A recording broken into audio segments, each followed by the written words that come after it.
الحمد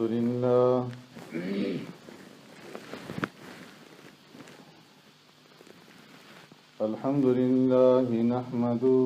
ونستعينه ونستغفره ونؤمن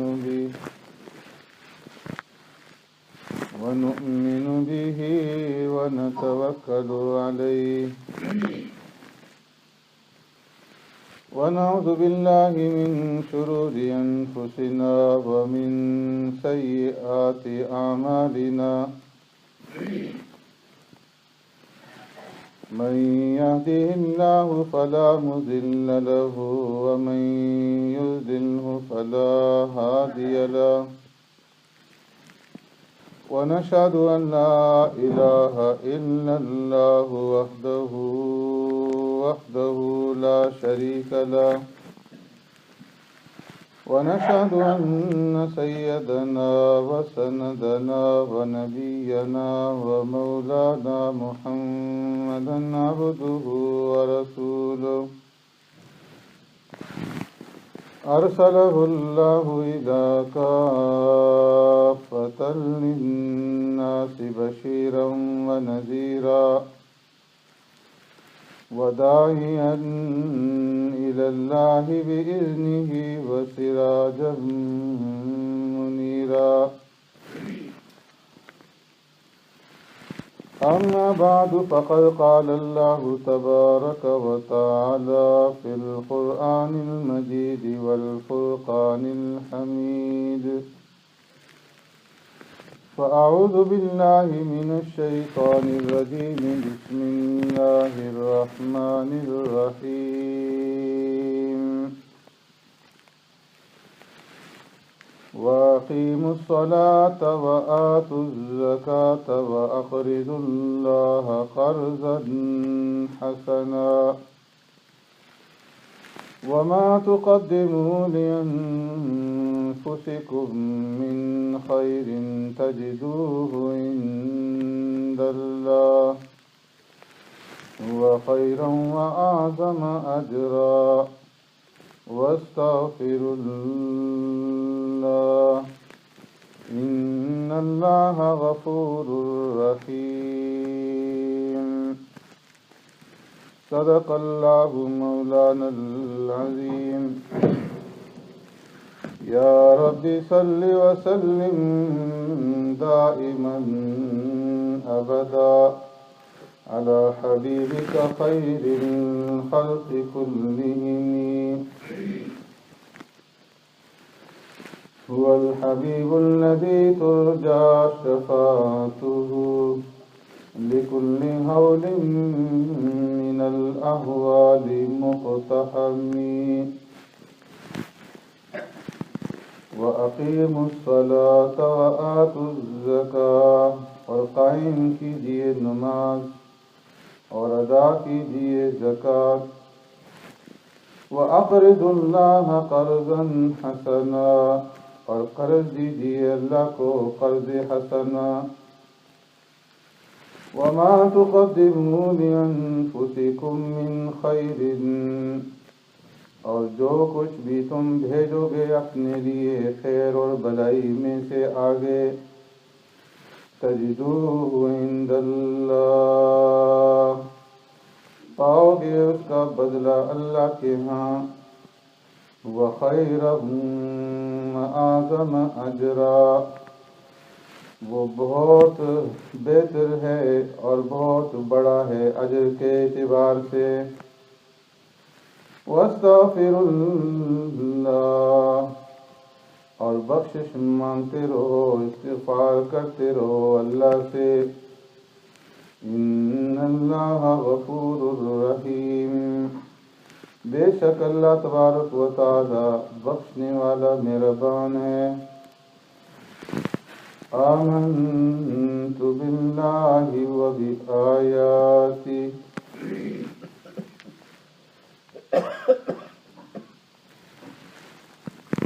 حضرات گرامی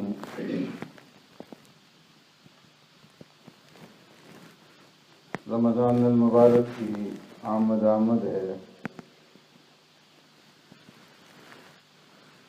اور اس مبارک مہینے میں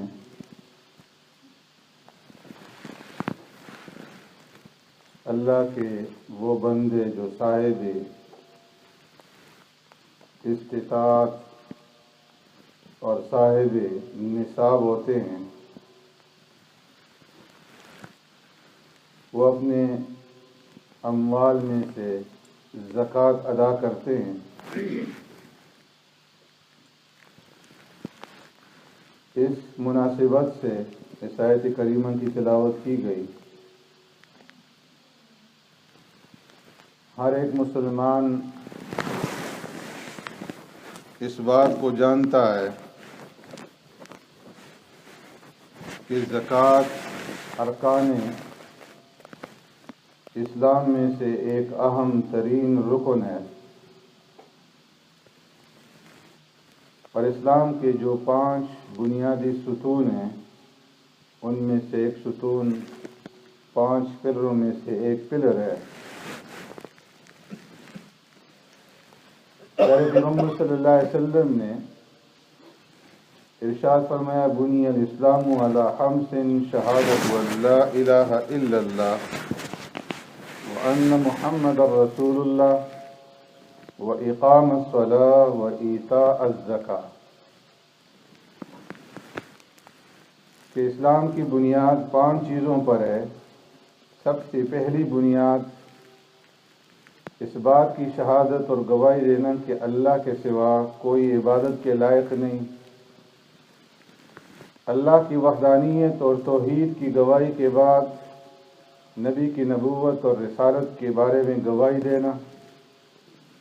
اور پھر نماز قائم کرنا اور زکوٰۃ ادا کرنا۔ تو اس اعتبار سے تیسرا جو بنیادی رکن ہے اسلام کا وہ زکوٰۃ ادا کرنا ہے۔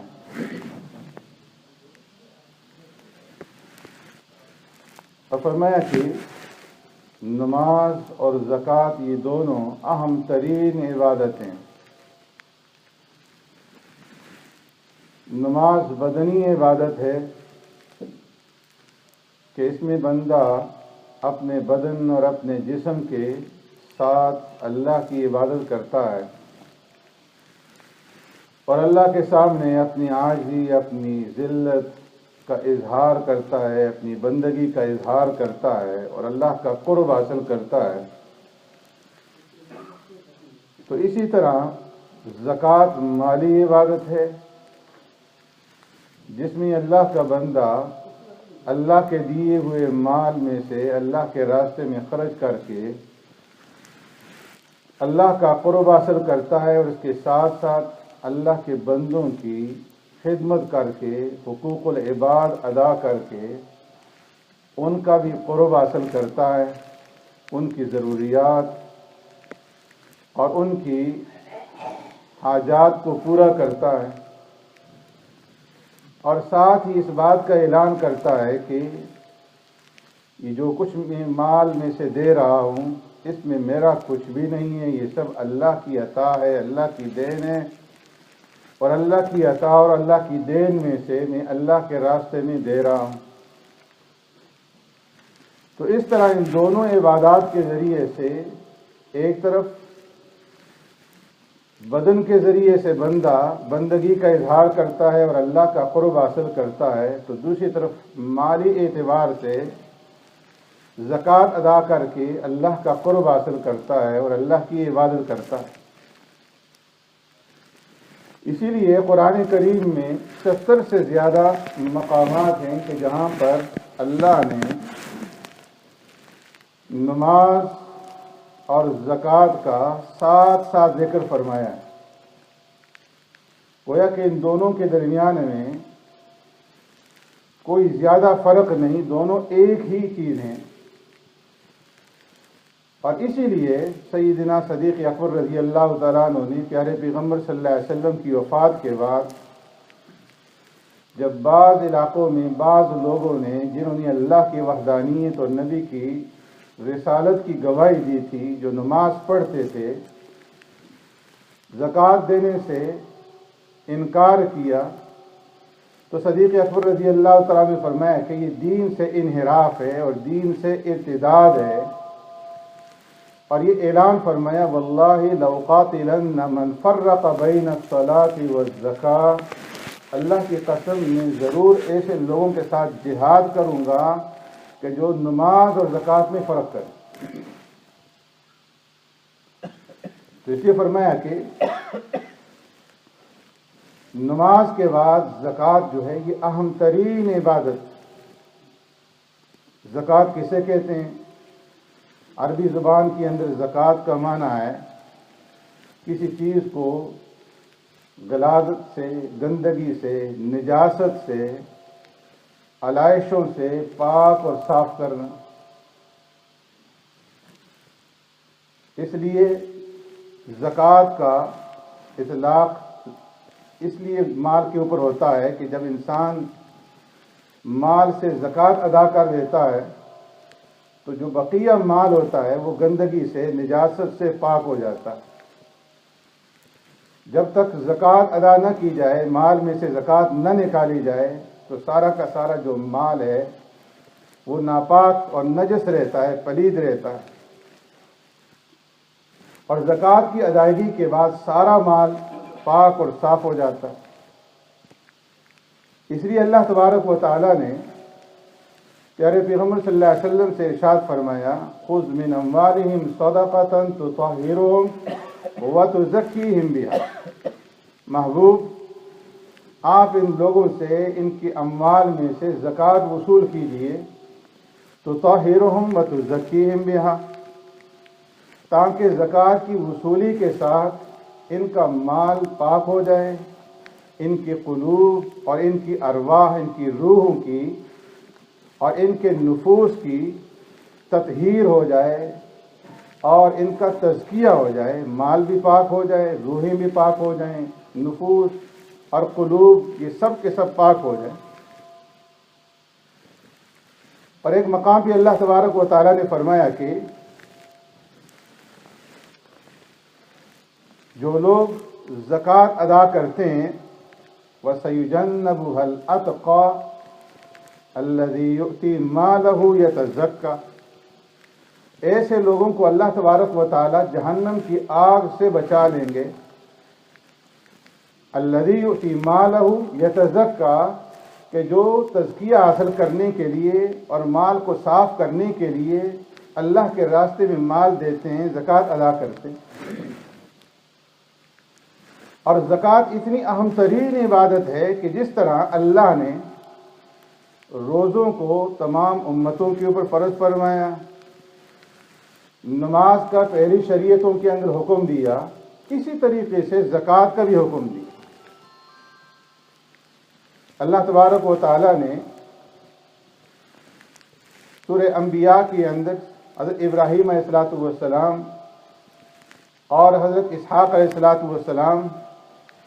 اور حضرت یعقوب علیہ السلام کا ذکر فرمایا، اور اس ذکر کے ساتھ فرمایا کہ انہیں اس بات کا حکم دیا ہے کہ وہ زکوٰۃ ادا کریں۔ سورہ مریم کے اندر اللہ تبارک و تعالیٰ نے حضرت اسماعیل علیہ السلام کا ذکر فرمایا اور فرمایا وَاذْكُرْ فِي الْكِتَابِ إِسْمَاعِيلَ إِنَّهُ كَانَ صَادِقَ الْوَعْدِ وَكَانَ رَسُولًا نَبِيًّا وَكَانَ يَأْمُرُ أَهْلَهُ بِالصَّلَاةِ وَالزَّكَاةِ، کہ کتاب میں اسماعیل علیہ السلام کا ذکر کیجیے۔ إِنَّهُ كَانَ صَادِقَ الْوَعْدِ، وعدے کے سچے تھے،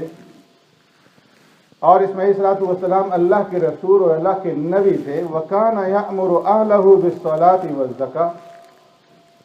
اور وہ اپنے گھر والوں کو، اپنے اہل و عیال کو نماز کا حکم دیتے تھے اور زکوٰۃ کی ادائیگی کا حکم دیتے تھے۔ اسی طرح اللہ تبارک و تعالیٰ نے سورہ مریم ہی کے اندر حضرت عیسیٰ علیہ السلام کا ذکر فرمایا قَالَ إِنِّي عَبْدُ اللَّهِ آتَانِيَ الْكِتَابَ وَجَعَلَنِي نَبِيًّا، کہ جب عیسیٰ علیہ السلام ماں کی گود میں تھے، لوگوں نے اعتراض کیا تو عیسیٰ علیہ السلام نے قوم کو مخاطب کرتے ہوئے ماں کی گود میں ان سے خطاب کیا، اور اس خطاب کے اندر کیا فرمایا قَالَ إِنِّي عَبْدُ اللَّهِ فرمایا میں اللہ کا بندہ ہوں. آتانی الکتاب وجعلنی نبیا، اللہ نے مجھے کتاب عطا فرمائی اور اللہ نے مجھے نبی بنایا. وجعلنی مبارکا اینما کنت واوصانی بالصلاة والزکاة ما دمت حیا. اور اللہ رب العزت نے مجھے اس بات کا حکم دیا ہے کہ میں جب تک زندہ رہوں نماز ادا کرتا رہوں اور زکوٰۃ ادا کرتا رہوں، اور جہاں کہیں بھی ہوں اللہ نے مجھے بابرکت بنا دی. اسی طرح رب العالمین نے بنی اسرائیل کو ذکر فرمایا، ان کے ساتھ عہد کا اور میثاق کا ذکر فرماتے ہوئے اللہ رب العزت نے فرمایا کہ اے بنی اسرائیل، میری مدد تمہیں اس وقت تک حاصل رہے گی جب تک تم نماز ادا کرتے رہو گے اور زکوٰۃ ادا کرتے رہو. تو گویا تمام شریعتوں میں اللہ تبارک و تعالیٰ نے زکوٰۃ کی ادائیگی کا حکم دیا. پیارے پیغمبر صلی اللہ علیہ وسلم نے جب حضرت معاذ بن جبل رضی اللہ تعالیٰ عنہ کو یمن کی طرف حاکم اور قاضی بنا کر کے بھیجا